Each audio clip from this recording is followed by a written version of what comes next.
Cordova, hi everyone. My name is Dame DC Cordova, and I'd like to welcome you today to our Google Hangout with Sharon Lechter. I am so excited about this because there are so many reasons why I absolutely love Sharon. Well, the latest is because of her book, Think and Grow Rich for Women.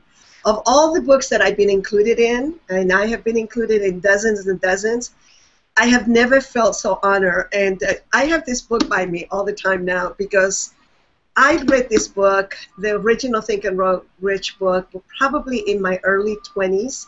And I remember the impact that it had on me. And I feel so honored because I feel like Napoleon Hill was one of these people that was the first person that really started talking about wealth and about riches the way that it is being taught now. And most of the materials that speak about being wealthy and rich have really hit the bookstores just in the last 30 or 40 years. It's a very, very young industry in many ways. And of course, we were one of the pioneers of left and right brain teaching techniques. And Sharon Lechter, I'm so excited. She actually attended the Money and You program in Singapore back in 1996. I remember Robert Kiyosaki, who had been my business partner for 9 years, and we had moved into different directions. He called me up and he says, "Oh, can you please have Sharon, my new friend, in your program?" And she is absolutely magnificent. She has created, this audiobooks industry. She knows everybody in the publishing industry, and I would love for her to experience the work that I've been doing for the last 17 years in many ways. And I remember introducing Sharon, being introduced to her, and I knew that there was a winning proposition there. I was so excited for Robert that he had found such an amazing mentor and master that could support him through his next level. And then when I saw her participating in the program and also introducing her to the different masters that we know, I was so excited. And her background is amazing. Of course, she's a CPA. She is totally committed in many ways to our mission, which is to transform educational systems around the world and eradicate poverty and hunger. But also, she has a tremendous heart for not only people that have very little, but also for people that don't have an understanding about money, finances. So she has curriculums, she has programs. Her whole speaking in her life is about empowering human beings through this very, very powerful subject, which is financial literacy. So Sharon, thank you for being with us. This is going to be a conversation, very informal. I want to welcome you from all the Money and You graduates around the world. And we also have other people that are joining us, also from your network. And thank you. How are you, Sharon? I'm fantastic, DC. Love to be with you. Thank you. Thank you. Sharon, tell us about your background. Well, I've been around a long time, DC. So I started my career as a CPA. Been a CPA for over 35 years and started up the corporate ladder in a big accounting firm and thought that was the path I was going to be on. And at the ripe old age of 26, when we know everything, I said, why am I working so hard for everybody else? And that's when the entrepreneurial big bug bit me, and I left public accounting at the age of 26 and started building companies. And as many people watching this right now, when I made that decision, it was the worst business decision of my life. I went off to a new company with an investor, and it was new technology, very exciting, but it turned out to be a really bad idea. I found all kinds of corruption in the company. But yet, it wasn't the worst life decision, because when I made that transition, I ended up meeting Michael Lechter, who is my husband now for 34 years. So sometimes you, as Napoleon Hill says, out of every failure, out of every adversity comes a seed of an equal or greater benefit, and certainly having my life partner for 34 years was a great benefit from a bad business decision. But that began my career as an entrepreneur, and as you said, I met the inventor of the first talking book, children's books that have sound strips down the side that you touch and make music, and we grew that industry from 1 million to 9 million to 27 million, and then we sold it in the middle of the year when we took it to 50 million, and it was around the globe. So it was a very exciting time for me to see the introduction of a whole new technology and seeing young people excited about reading again, because my own children, one of the reasons I got involved in it is my own kids and their friends, they didn't like to read very much. Yeah. And that was of course, before all of this interactive technology that we have today.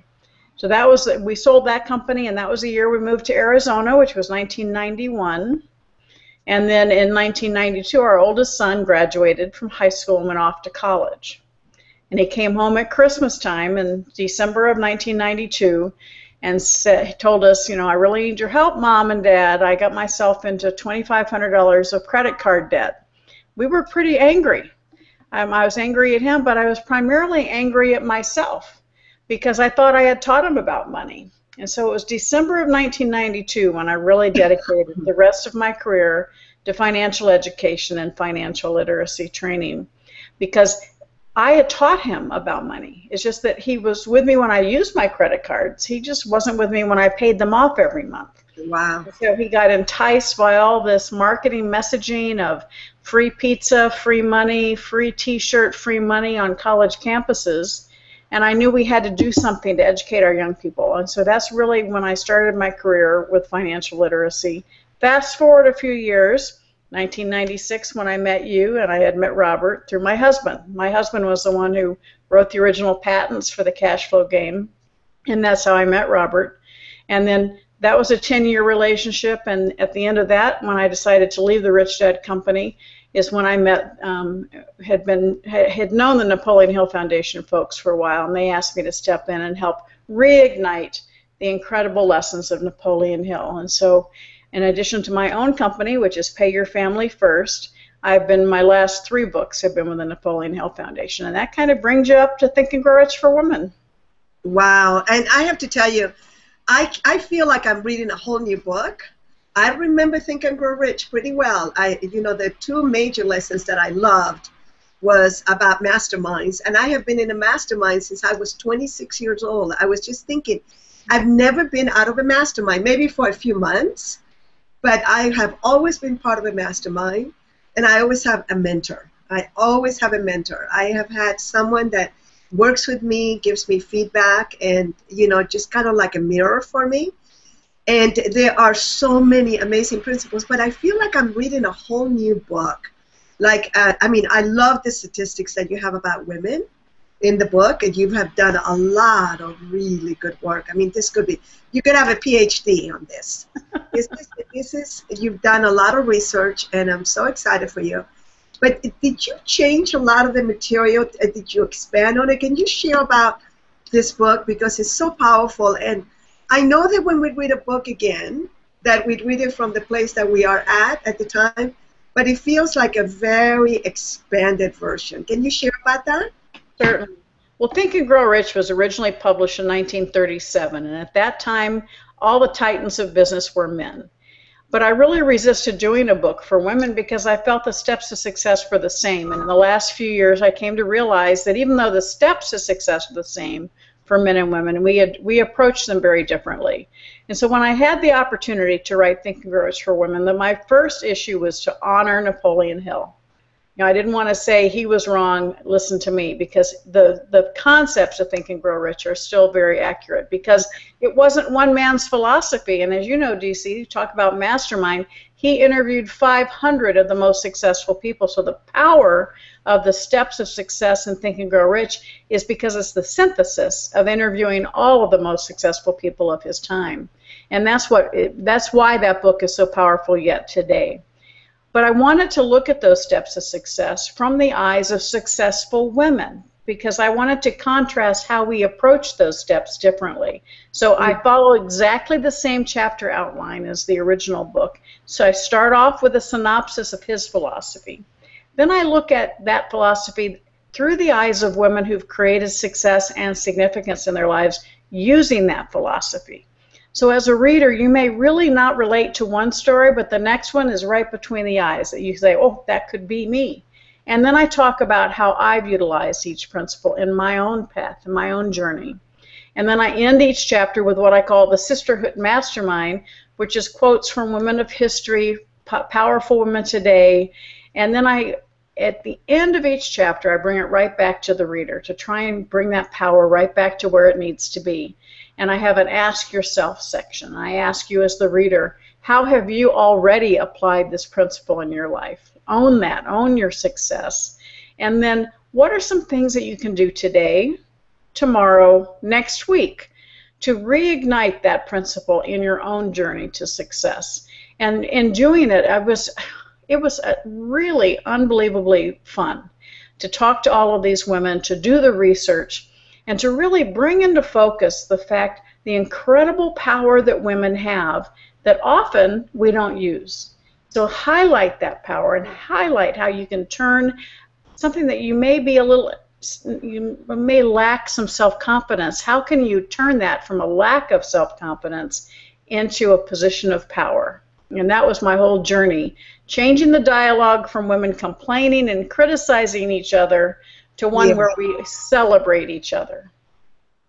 Yes, I remember. I really noticed that part. What was so interesting for me too was I have recommended it to quite a few men. I was just in a cruise last week, and of course I was reading the book in the back of the ship, in my favorite place that I found in the ship.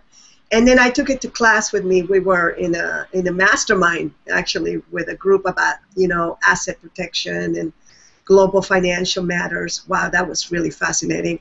We're going to have a phone call and talk about that, because it was over the top wonderful. I learned so much about, global entrepreneurship financially and things that we can do on a daily basis. And one of the men was looking and says, well, that book is not for me because it's for women. And I said, actually, it would be really interesting for you to read it, because it would give you an opportunity for you to have a greater understanding of women.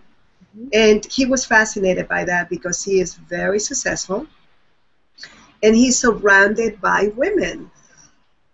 Excuse me, I have a little cold, so no problem. Forgive me for that. So, can you speak a little bit of why men should read it? Oh, absolutely. Well, last year, Warren Buffett, of course, who's considered one of the top investors, if not the top investor, he basically came out last year and said the financial economic future depends on women. Women are the ones who are in charge. And so we need to pay attention and wake up and understand the power that they hold. And so we each have a feminine and a masculine side, but women control so much of the wealth, and our positions of power within the workforce has changed dramatically. And so if you put your head in the sand and you say, oh, I don't need to know about women, then you're cutting your future investment prowess in half, because women are leading more and more of the companies. Women make 85% of all consumer purchase decisions, and that power controls. And when things get tough, women are the ones who stand up and they take control.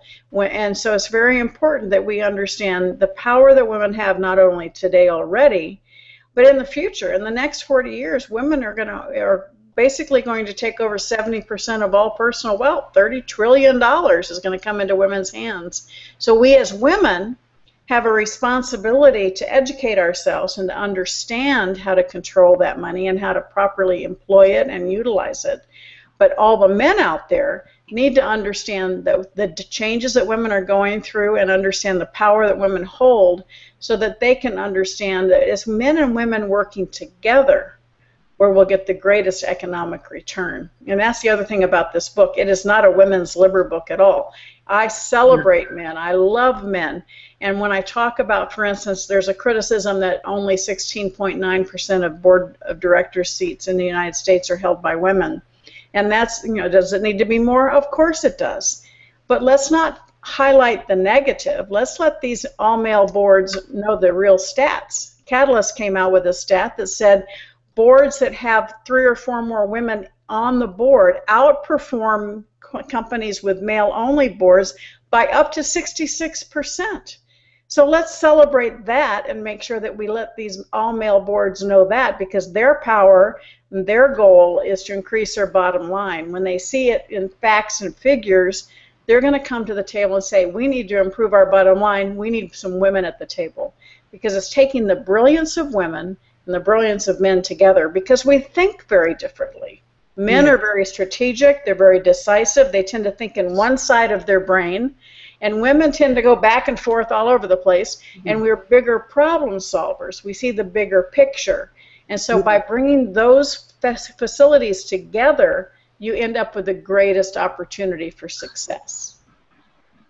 Now, Sharon, you are one of the people that really has brought the whole publishing. I mean, you have one of the biggest success in publishing. I mean, Rich Dad, Poor Dad reached some amazing numbers. And I know, and I call you the power behind the power, because you're very equal. But what I mean by that, you're the one that had all the publishing contacts, you had the publishing knowledge. Can you share a little bit about how you built that series? Because people are so interested, especially in our network. You know, we're so excited that you're both money and you're graduates. And some of the people listening don't have a historical on how you created such a huge brand. We know that the Think and Grow Rich for Women, we're going to make sure that it is all over the world, and it's one of the best-selling books ever. And that may take a little while because it takes years to get to that point. But the Rich Dad, Poor Dad series was amazing, amazing. Can you share a little bit, what were the background information about that? How did you do it? Well, let me contrast. When we built the talking book industry, we knew we needed to build our brand. But we also had a new technology that was unproven. And so we decided, and this again with Michael Lechter, my husband, who's very much part of the marketing side of how to structure and build brands, we said, well, the way we can become successful more quickly is to partner with well-known brands. And so we went out and we got a license with Disney, Warner Brothers, Teenage Mutant Ninja Turtles, and hey, they're back. But we did that as a way of getting the marketing message out quickly and having our sales go up. But that meant we had to pay them a big licensing fee to utilize their brand, and then we had to pay them for everything that we sold. But it still helped us become hugely successful. So when I moved to Arizona and I met Robert and we started talking about the board game cash flow, and we wrote Rich Dad, Poor Dad as a marketing tool. Most people don't know that Rich Dad, Poor Dad was written as a brochure that we could give away to promote the game cash flow, and it took on a life of its own. But we said, I said, I'd rather people be paying us to license our name than we pay other people. And so, it did. It took 3 years to get Rich Dad, Poor Dad to the New York Times bestseller list. But then as we exploded around the world, people were coming to us wanting the Rich Dad name, the cash flow name, to use the purple, the trade dress that we had. And so we made a specific decision to build our brand that other people would want to license. And as a result, we were licensed in 51 languages in 108 countries. All of that because we built the strength within our brand so that we could stand and have people pay us to license it. And so both businesses that I built were built on the concept of licensing and strategic partnerships, but from different perspectives. Instead of the licensee, we became the licensor. And that's how we built it, and we strategically did that. Even when we were at the height of our success, we never had more than 18 people employed under our brand, but yet we had thousands of people working for us through other companies. So that could be an example that can be used in any business. Yes, any business.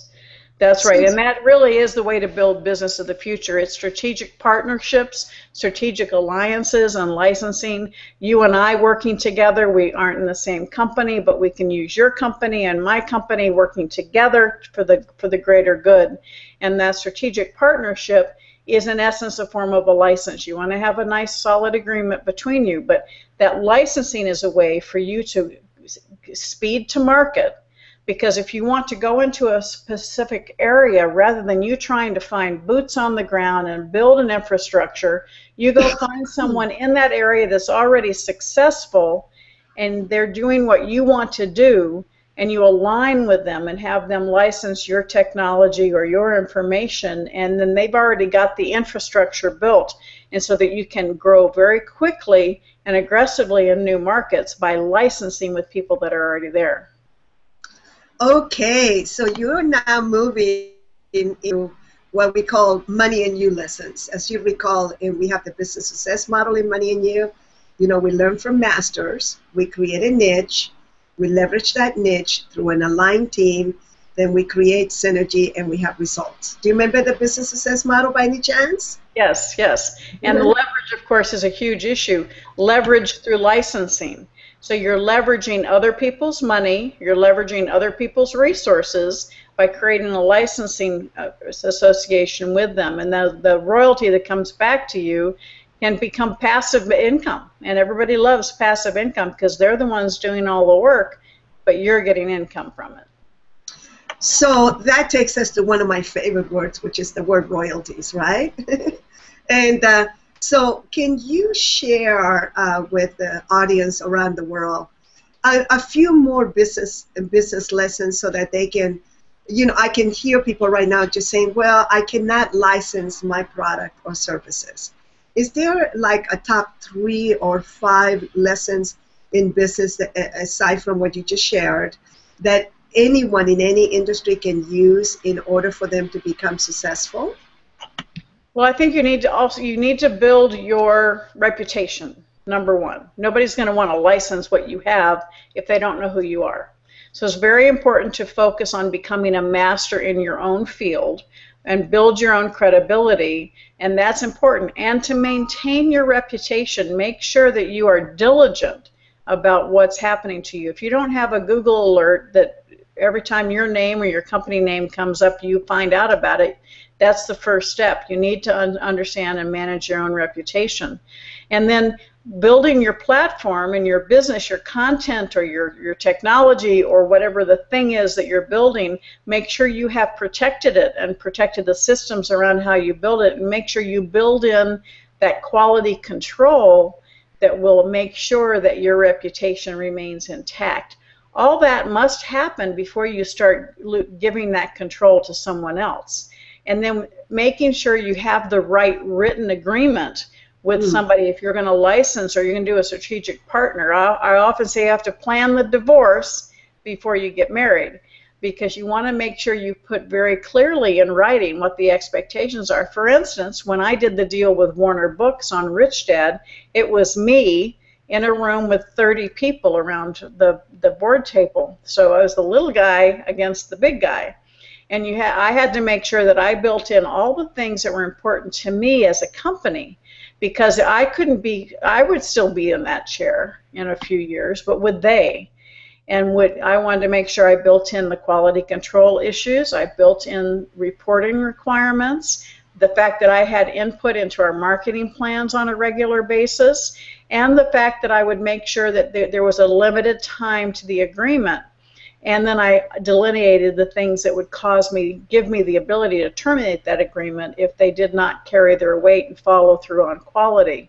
So even though I was the little guy and they were the big guy, I had built my reputation. I had gotten Rich Dad to the New York Times bestseller list, and they saw that success and they wanted to be part of it. So they were willing to concede a lot of issues that they wouldn't have been willing to concede had I come in as a new author without that track record of success.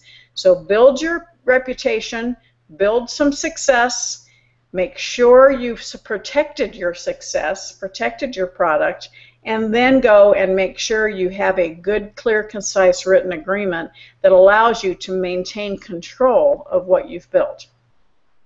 You know, in Money and You would really speak about, we speak a lot about teams.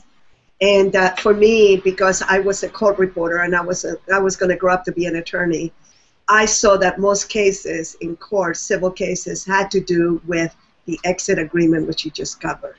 There's no question about it that you need to be very, very clear about that.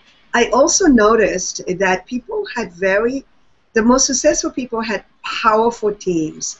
Good attorneys, good accountants, good bookkeepers, good financial advisors, and of course, going back again to, you know, Think and Grow Rich for Women, good masterminds in many ways, even though they didn't call them that, but it felt like they had like a board of advisors or a group of people. I remember learning all these things without realizing later that they were going to take a completely different life form as I was growing my own business, and I was so young. I started at 29 with Money and You and the business school, and then went into my 30s and 40s and 50s and now my 60s into this work.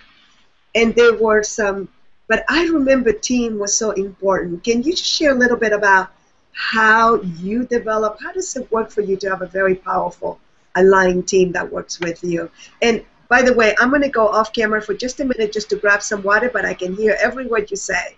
All right. Well, I think team is very important, and I think one of the we've probably all heard the comic line, if you're the smartest person on your team, you're in trouble. It's so important that you draw that expertise to you. But even since I released Think and Grow Rich for Women just a couple of months ago, I've actually further defined that concept of mastermind, because I think the term mastermind has gotten a little overused.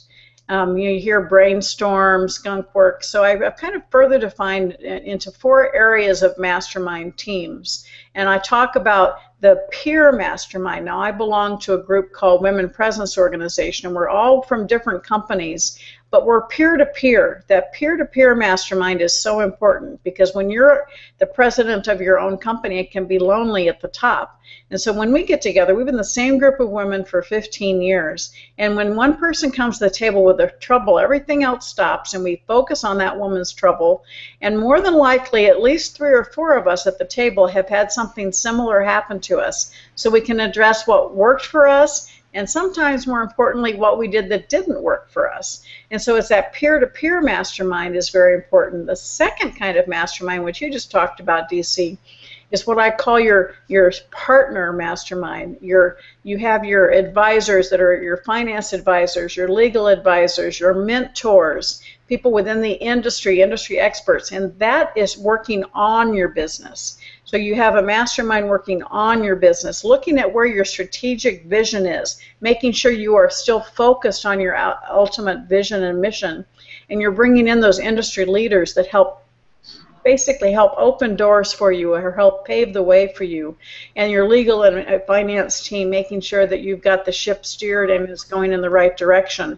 Then the third mastermind is what I call you're working in your business, where you bring your employees together, your team members within the business, so that you as the CEO are understanding what's happening on the front lines of your business, making sure that you are aware and get the brilliance of your own team. They're the ones living and breathing it every day, and they have brilliant ideas. So that mastermind in your business is very important. And then the fourth one I talk about is your personal mastermind. And I think, DC, you're part of my personal mastermind, and that is those people around you are committed to your physical success, emotional success, and most importantly, your spiritual success. That team that cares about you as a person and make sure that they're there to support you along the way. Some people call it girlfriends, but it's that team of people around you that are committed to your success, and you are committed to theirs. And so I really have felt good about defining mastermind a little more clearly, so that people have mastermind with a purpose and understand what their focus is within that mastermind. Thank you. Oh, that was so well put. Thank you. So one of the things that I teach at times is that there's 3 steps to money. Are you in the process of making the money, in the process of keeping the money that you managed to make, and then growing the money that you managed to keep? And I have a manual called Money Making Systems Manual, because I am really, in court. I learned this in the legal field about having systems in place in order to be successful. And the first chapter that I have, and people always say, why do you have that as the first chapter on a systems book? And that is the alignment on how your team feels about money. And where are they in the process? And there is a word that I learned a long time ago, and I wish I could figure out who was the person that taught me. And it was one of the best words I've ever heard. And the word is deservability. It's that level of deserving that human beings have. And it's also related to financial literacy, which really takes us down to the heart of the matter. This is the thing where you and I have so much in common, because I feel that our mission to, uplift humanity's consciousness through business That's our purpose. I feel like we have a shared purpose, even though you have your own. I include you in mine. And then the mission, of course, is to transform educational systems around the world and eradicate poverty and hunger. Can you share with us your passion about financial literacy? How do you see it, and why is it so crucial all over the world? I mean, people are hearing this all over the world. Our network spans the globe. Can you share with them? No matter what language they speak, no matter what their mailing address or zip code is, everyone wants their children to be successful. Everybody wants to be successful, and it's really quite simple. Each and every one of us, we're either a master of our money or a slave to it. Doesn't matter what currency you're using. We either emotionally have control over how we're spending our money, or we let money become our emotional crutch. And it's important that we just acknowledge that and recognize it, and then take steps to become masters of our money. And unfortunately, money is a life skill. As my friend Rita Davenport, it ranks right up there next to oxygen as being important in our life, but we give power to it, and that's when the problem happens. So it's so important that we say, okay, it's a life skill. It doesn't matter whether you become a CEO, an entrepreneur, or a janitor, we all have to deal with money. So it is absolutely criminal that we're not teaching the basics of money in school, and that's one of my personal missions. We got the law passed here in Arizona last year that requires financial education for high school graduation. And I want to make sure we do that in every state in the country, but it's also a global issue. I've taught female entrepreneurs from Afghanistan, Iran, Africa. I've been to Africa 3 times in the last year and a half. Asia. I've talked to women entrepreneurs from all over the globe, and they want to understand how to empower themselves. And if you give a woman the opportunity to start a business, not only do you see her life and her family's life change, but you can see an entire community change by giving her that little ounce of education and opportunity. And that's the power of what we can do through education, and specifically financial education. And we're seeing it work every day.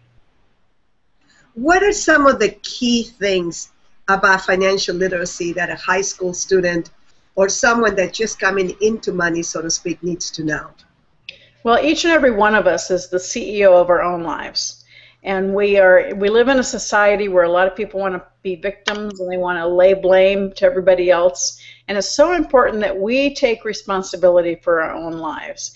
And I refer to my car analogy. You're the CEO, you're in the driver's seat, you have the steering wheel, and you have the accelerator. And what happens is even high school students, they get out into the real world, and instead of the old adage of if you want something, you set a goal, you achieve it, and then you celebrate, with the advent of credit cards and easy debt, we've become an instant gratification society, and that's where we get in trouble, because we have something, we get in debt for it, our enjoyment is done and no longer excited about it before we ever get the bill.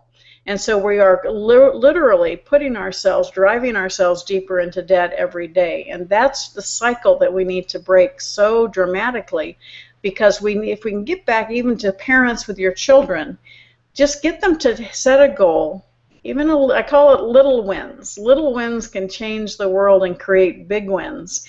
Have a child want something, they work towards it, let them achieve it, let them feel good about achieving it on their own, and you'll see their self-confidence grow. And that's the part that's so important, is we not think about we don't want to give a hand out. We want to give a hand up through education.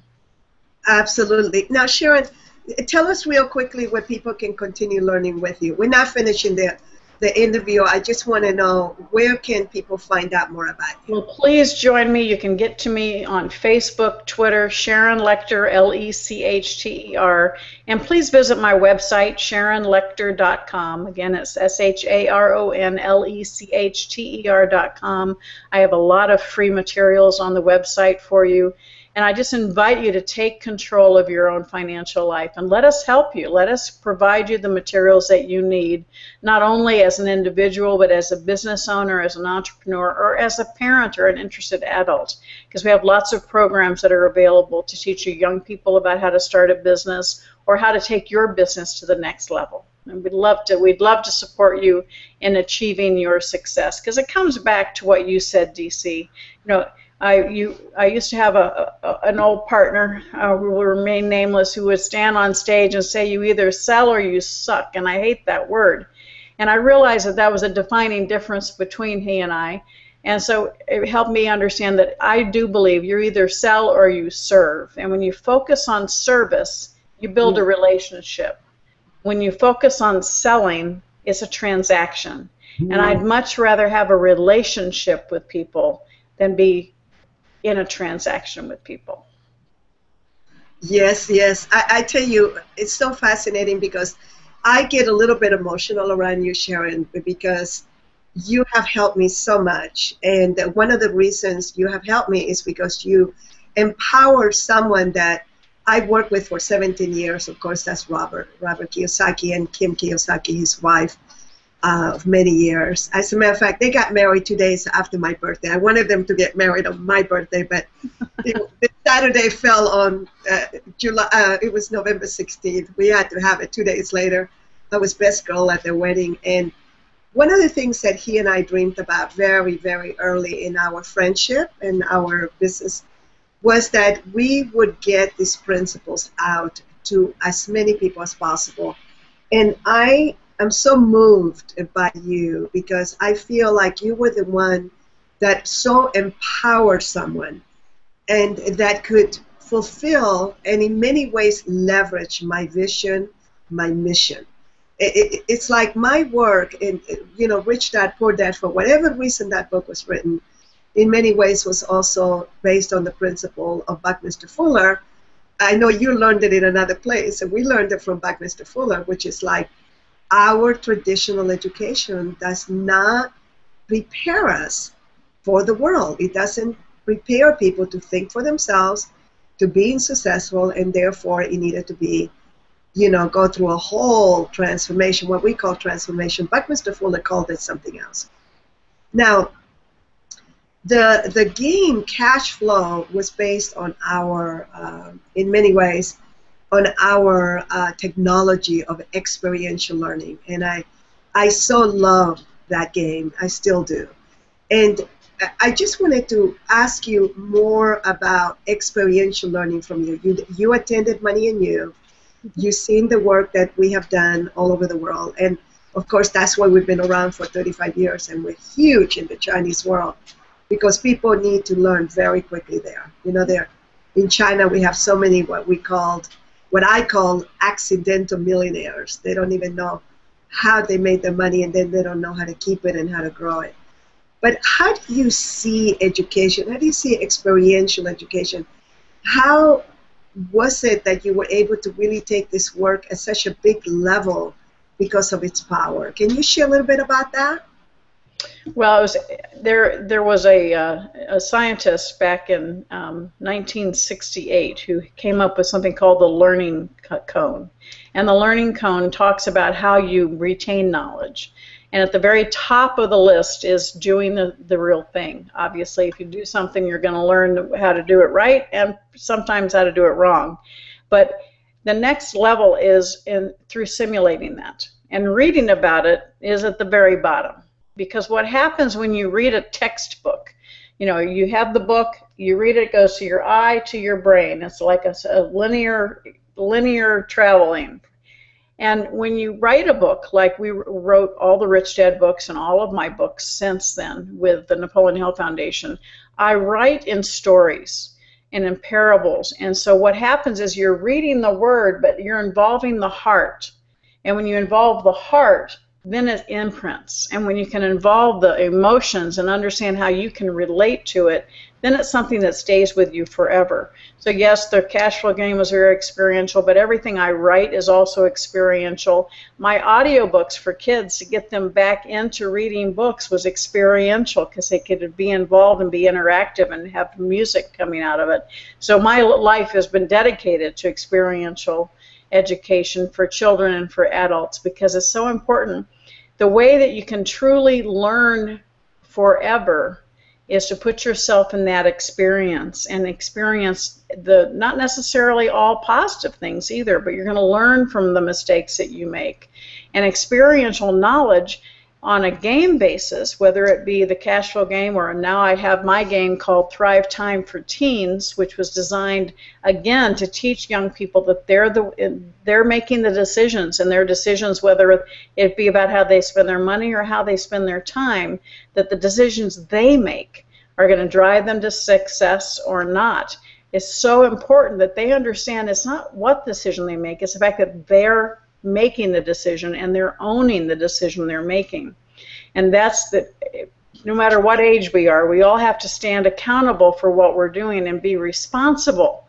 And so that's an important thing, and we can best do that in a safe environment, whether it be at Money or You or playing Thrive Time for Teens. It's a safe environment with Play Money, so that you're learning the concepts, but you're doing it through a simulation experience, so that when you actually get faced with that situation in the real world, that you'll be better prepared to make good decisions. And that's why I've been so pleased. We've won all kinds of awards with our Thrive Time for Teens board game, but the greatest award I have is when I see these young people sitting around playing it, and you see them, the lights turn on, and they go, why aren't they teaching me this in school? This is what I need to know. This is what I need in real life. You know, people sometimes say, you know, isn't your work in competition? Your work, your Money and You program, isn't in competition with people like Sharon? And it's so interesting for me, because you can't have competition when you are on a mission. That, number one. Number two, it's so different, because the Money and You program is really about generalized principles. You know, we spend 3.5 days, and 65% of the experience is, you know, experiential. And we are pulling information from people. 15% is lecture, you know, and we play a lot of songs. We do a lot of different work. Never ever put people in a situation where they will be uncomfortable. So I want to make it really clear to everyone that's watching this that Money and You is a contextualization, it's the big picture, and it really supports people in clearing the blocks to creating the wealth, creating what they want, and also opening up their hearts so that they become more of a social entrepreneur, so they can have lots of profits but also do good. And the work that Sharon does is, of course, it's also experiential, and it's actually, a lot of it is the mechanics of it, and it is, what I love are the facts that you have. And did you love Money and You? Did you like Money and You? Were you glad that you went all the way to Singapore to attend it? Oh, absolutely. Of course, at that time, I was considering getting into a partnership with Robert, and I thought, I need to figure out what was behind this guy, because he was kind of a odd duck to me. I mean, came up through the professional world, and he, you know, was wearing his Bermuda shorts and flip-flops, and it's like, I'm not quite sure our cultures certainly were not the same. And so I said, I need to go attend Money and You to get an idea of what his environment had been for many years. And Money and You, I will say, it blew my mind in a very good way. It was very eye-opening, and it was very, it really was, it showed the science of the mind, not just, was just not data, it's how are you thinking, and where did those thoughts come from? And I think, DC, you and I both are huge proponents of lifelong learning. I would never consider us competitive. I would consider us compatible and cooperative and collaborative. And Money and You is a fabulous way to re-engage at the core level of how you learn. And if there's something that's been a block, like to use your term, the block, or I call it a stumbling block, an obstacle that's holding you back, that little inner voice that may be causing you problems, it's a great way for you to help identify what that is and to give you the tools to break through that so that you can achieve the success you deserve. But at when Money and You ends, you're part of the Money and You family, so you're a lifelong learner and you have those resources to you forever. But you also are totally supportive of people continuing to learn on other platforms as well, because repetition is a friend of learning, and so we need to repeat, and sometimes we have to repeat the same lesson from different directions in order for it to really implant and stick with each and every one of us. So yeah, I consider us collaborative, definitely not competitive. And this is something that you really need to understand for those of you. This is not just in the education business. You have to really look at the people. Now, Jay Abraham, I love his whole conversation about making your competitors your collaborators, because people that look like that might be your competitors, they can't fill every single need that a client can have. And maybe you can sit down with them and figure out how you can cooperate with each other. And it isn't until people really go into your business, into your technology, into your work, that they begin to see the big differences. But like, for instance, we're so excited, Sharon, that you're going to be going to Beijing in September. And, and I contacted my partners. They're so excited. It's like, oh my God, we have Sharon coming to Beijing, and we want to make sure that you have an event with many new graduates there. And again, so here is a way that we can cooperate. We can support Sharon in really expanding her work. And the Money and You graduates are very supportive. And if you go to moneyandyou.com, you will see on the right-hand side, there's a whole list of all the programs that you can attend anywhere in the world. Once you attend Money and You in English or Chinese right now, and we will be, we're going to Cancun in November. That one is going to be in English, but we're going to be expanding into the Hispanic market pretty soon. You will be able to see all the different programs. And once you are a Money and You graduate, you have a lifetime membership. And you want to keep going back and keep learning again and again and again. Just like the way that I had, I'm reading, Think and Grow Rich for Women, and I go, I remember the principle, but God, this is really expanded. This is amazing. And that's because I'm seeing it from where I am today. So in Money and You, way back from when we started back in 1979, people have been able to come back for free over and over again. You can sit in the back of any room at any time, so repetition is key. And I want to make sure when you're in moneyandyou.com that you download the 4-session business makeover. Even if you are a graduate, you really should listen to those 4 hours of entrepreneurial education, because our education is entrepreneurial in nature, but it's also financial literacy, but not at the level that I feel that Sharon has delved into it. It's just absolutely magnificent work, and particularly her love is of children and of teenagers.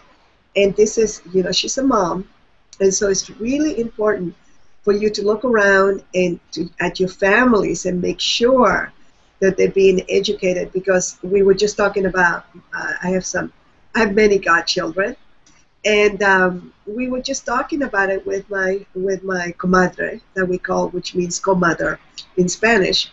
And one of the things that, her daughter in her first semester was the way that it was being set up. It looked like she was already going to start getting into massive debt immediately. I mean, she's only 18 years old, and she was, the way that the system is in place. And they are all Money and You graduates, and they have really learned about the power of team, of the power of experiential learning, of entrepreneurship. And then they went through a whole, what we call lateral thinking, and decided to solve the problem in a whole other way to prevent the very thing that Sharon is talking about with young people. So there are solutions to every problem. I think that Sharon and I also have in common that we have a lot of brightness of the future. We really, really believe that there are answers to just about every problem that you see out there. There are answers. So what I wanted to do was I wanted to ask Sharon to give us a little bit of a glimpse with all the work that we're doing, with the work that she's doing. What do you see in the future for education and for the world and financial matters? What do you see, Sharon? Well, let me pull out my crystal ball. I will tell you what I'm driving for, because let's make it a reality by envisioning what's going to happen. And that certainly is, as I mentioned, we're very, very proud of the fact that we got the laws changed in here in Arizona, but it's like, it's not time to celebrate, because we need to actually see them implemented within the schools.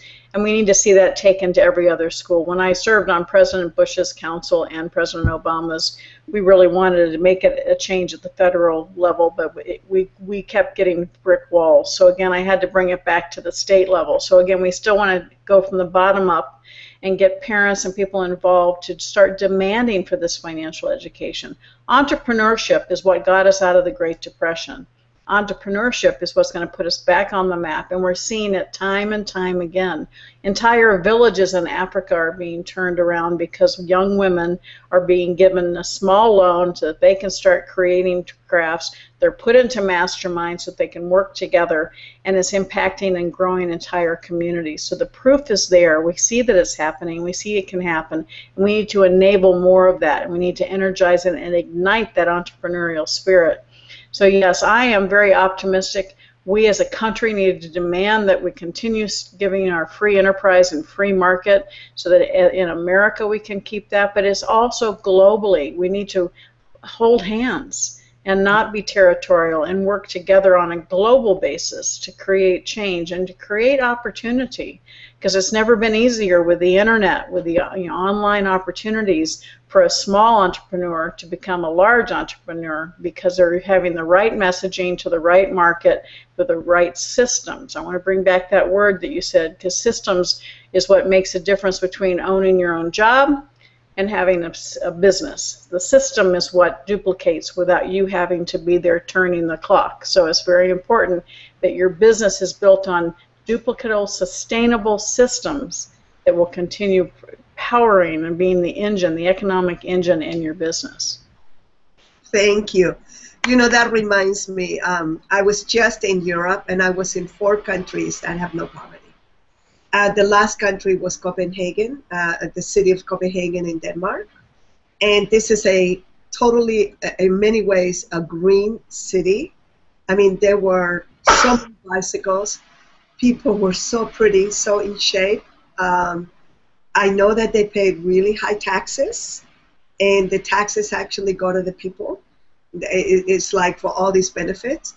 And in the happiness index, they have a happiness index in the world. They are the #1 city. Copenhagen is the #1 city in the world. Nobody's happier than that. And I was so moved. I want to go back there. I want to go back, and I want to do business there, because I was so moved to be in a city that had so much handled. They are so aware of the environment. They're aware that Mother Earth is something that needs to be taken care of. They are green. They're healthy, they're pretty, and the peace that people have, you can feel is palatable, the happiness that people have. And a lot of it has been handled financially. I mean, there's no poverty in those 4 countries that I went to. And there's 12 countries on the planet that has no poverty. And so to go with one after the other. And it was like, I was so re-energized. I came home, I was so happy on the airplane, and I was just thinking, oh my God, I'm getting a glimpse of the future. And I know that people like you, Sharon, people like me, and our whole team around the world, we've been working so hard at this for decades and decades. And yes, there's a lot of things that go wrong in the world, but you know what? There's a lot of really, really good news. So I think that all of you can go to sleep at peace tonight to know that there are good materials out there. You know, I want you to really consider, go to SharonLechter.com and download all her free information. You know, follow her. She's on her way to all kinds of different cities, New York, and she's all over. So at SharonLechter.com you can find her schedule. She will be in China on the 3rd week in Beijing, and we'll make sure that for those of you in that area, you'll find out about it. And with me, you know, you have MoneyAndYou.com. We're having a Money and You this weekend in Southern California. We are in Malaysia. We'll be in Cancun, and then of course we're in many, many cities around the globe, and in the Chinese world too. So I just want you to know that we have tremendous brightness of the future, and everything can be handled through education. You need to educate yourself, and that's the message that I want to leave you with. Now I want to turn it over to Sharon. And Sharon, what message you want to leave us with? Well, I know there's a lot of people watching, that men and women, and I think it's so important that we understand that the dynamics that we can bring by working together. And I thank you, DC, for highlighting Think and Grow Rich for women, because it is really, it's a real culmination of my life's work, because it really is the synthesis of changing, criticizing, and complaining about women's station in life, and getting rid of that negative. We've heard about the law of attraction. Well, you know, as women, when we continue to complain about things, we're just attracting negative things to us. And so let's start celebrating each other and celebrating the accomplishments that we have made. And by doing that, we will have more success more quickly than if we concentrate on the negatives. And then the one chapter at the end of the book, I wanted to at least take a moment, because the book itself follows the same chapter format as Think and Grow Rich. But the last chapter I added called One Big Life. Because one thing that is hugely different between men and women is women tend to carry a lot of guilt and worry about trying to balance work and life, and saying, you know, I'm not in balance. I don't have enough balance in my life. And I actually hate the word balance. I think it just should not be in our vocabulary except related to yoga. Balance, we all have 24 hours in every day. That's the one resource that's limited, that we can't get back. Once an hour is gone, we can't retrieve it. So if you're not happy with how you spent your day yesterday, just get up the next morning and say, I'm going to spend my day differently. And understand, particularly as entrepreneurs, your family life and your business life is still your life. It's all part of your life. So if you concentrate on living one big life, including your physical, spiritual, family, business, all together, you're going to see more success, and get rid of the worry and the guilt, because you're using precious time today, wasting it on stuff that happened yesterday. So stop it. Get rid of the guilt, worry, work-life balance, guilt and worry, and say, I am here today, and I have the opportunity to spend my day in all aspects of one big life. Thank you, Sharon. And one of the things that I like to say to people, that this moment is the first moment of the rest of your life, and transformation takes only a second. Once you make a decision, it will start happening immediately. And Sharon, I wanted to invite you, over here I have my little cross from the Order of St. John, and I wanted to remind you that I have invited you to be knighted. You are a goddess. You're doing such amazing work, and I really hope that you can make it to New York on November 16th. That's an interesting date. And I want you to come and be knighted by the Order of St. John, because if anybody deserves it, it's you. And I want to thank you from millions and squillions of people around the world for the work that you have done, for using your knowledge, your wisdom. You are a very and extremely successful human being in many levels, especially financially. So there's no reason for you to be doing this work, and yet you're still trucking with it. You keep going, and I know that sometimes it's at the sacrifice of being away from your family. So we want to really thank you from the bottom of our hearts for you continuing to make this a better world. And we so thank you that you took the time today to be with many of our Money and You graduates and many other people that get to benefit what we call the precessional effects, the ripple effects of you coming to join us. And any last minute thought that you want to share with us? Well, thank you, DC. I am honored and blessed by your friendship and your support, and absolutely thrilled to be nominated by you to such a prestigious award. And as we talk, we'll have to figure out if I can be in 2 places at one time this year, but I do appreciate it. And I really want to bring it back to everybody that's watching this right now, because DC does the work she does, and I do the work I do, because we want to provide the support that everyone needs to create a better life for themselves. And I'm here to serve you and to support you. If there's anything that I can do, let us know. SharonLechter.com. My email address is Sharon@SharonLechter.com. I make it really easy to reach out to me. And my goal is to provide the kind of information that people need to get to the next level in their lives. And I'm dedicated to you, your children, your family, and your future. And let us know what we can do, and know that DC and I are here to serve you, and we're here to work together to really help people create not just wealth, but a financial foundation that will provide you the life you dream of and that you can leave to your children and make sure that you have an imprint on the world that you'll be proud of. So thank you. Thank you, everyone. So we'll see you around the world somewhere. Have a beautiful day, a beautiful week, and a beautiful life. Aloha. Bye, everyone. Bye-bye.